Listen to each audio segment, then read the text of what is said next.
Surat crime branch અને જિલ્લા એસઓજીની સંયુક્ત ટીમે મોટી કાર્યવાહી કરતા દિલ્હી મુંબઈ એક્સપ્રેસ હાઇવે પરથી 977.61 ગ્રામ એમડી ડ્રગ્સ સાથે મહિલા સહિત 2 આરોપીઓની ધરપકડ કરી છે.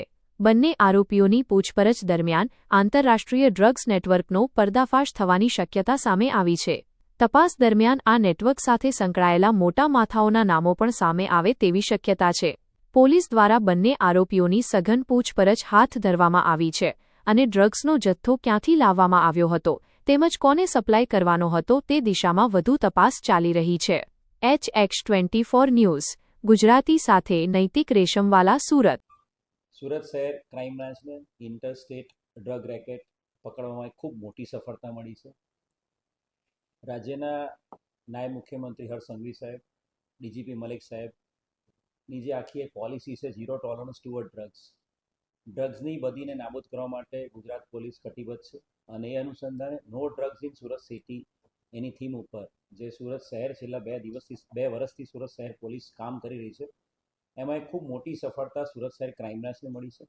એક આંતરરાજ્ય ડ્રગ નેટવર્કનો પર્દાફાશ કરવામાં આવ્યો છે.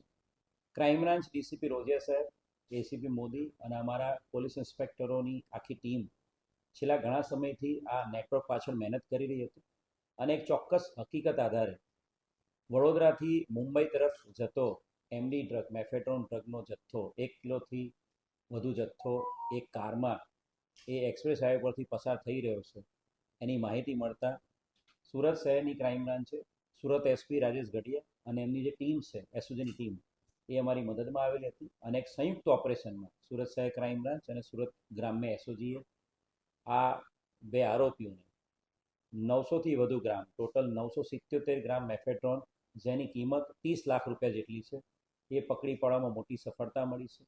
જે પકડાયેલા આરોપીઓ છે એ માનસી અબ્દુલ સૈયદ. માનસી પોતે હિન્દુ છે અને એ મુસ્લિમ વ્યક્તિ સાથે મેરેજ કરેલા છે જેનું નામ માનસી અબ્દુલ સૈયદ 41 વર્ષની છે અને સાથે જે બીજો આરોપી પકડાયો છે સોહેલ સુલેમાન શેખ જેની ઉંમર 20 વર્ષ છે. આ બંને આરોપીઓ અત્યારે મુંબઈના રહેવાસી છે. એ સાંતાક્રુઝ ઈસ્ટ મુંબઈમાં રહે છે. બંનેના આજુબાજુમાં જ ઘર છે અને ઘણા વર્ષોથી એકબીજાને ઓળખે છે. આ આરોપીઓ પાસેથી 977 ગ્રામ મેફેડ્રોન સાથે મોબાઈલ, એની સાથે સાથે એની પાસેથી અલગ અલગ જે પ્લાસ્ટિકની થેલી, ઝીપ બેગ જે સપ્લાય કરવા માટેની, એમ મળીને કુલ 30 લાખનો મુદ્દામાલ કબજે કરવામાં આવ્યો છે.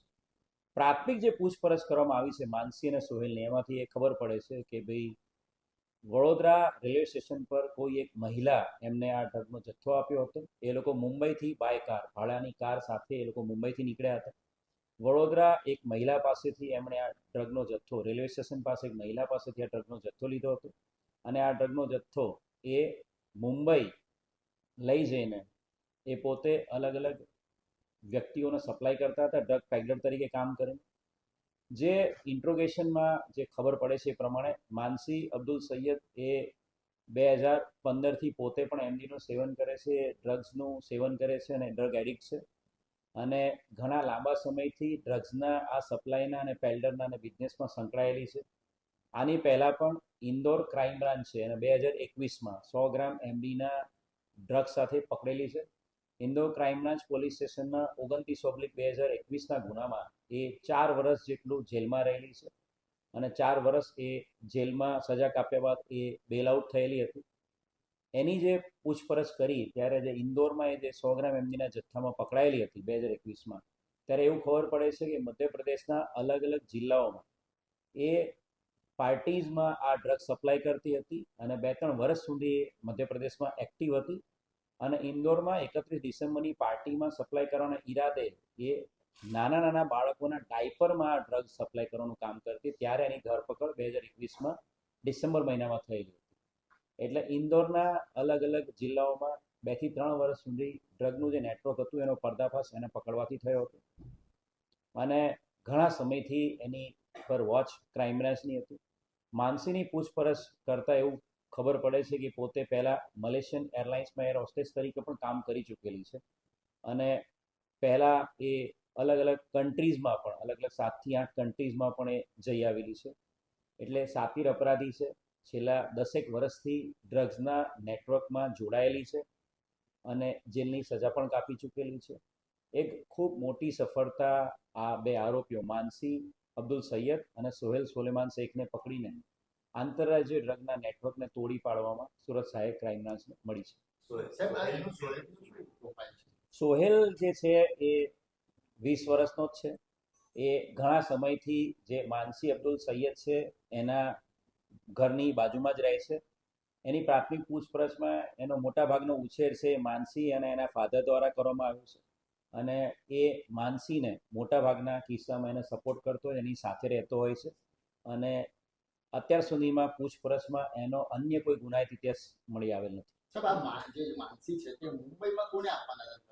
હાલ જે વાત કરીએ પ્રમાણે માનસી જે છે એ આ આખા મુંબઈની અંદર અલગ અલગ જે ડ્રગ પેડલર્સ છે એના ડાયરેક્ટ કોન્ટેક્ટમાં છે. ઇન્દોરનું પણ એનું આ પ્રકારનું નેટવર્ક હતું અને માનસી મુંબઈના અલગ અલગ ડ્રગ પેડલરના કોન્ટેક્ટમાં છે.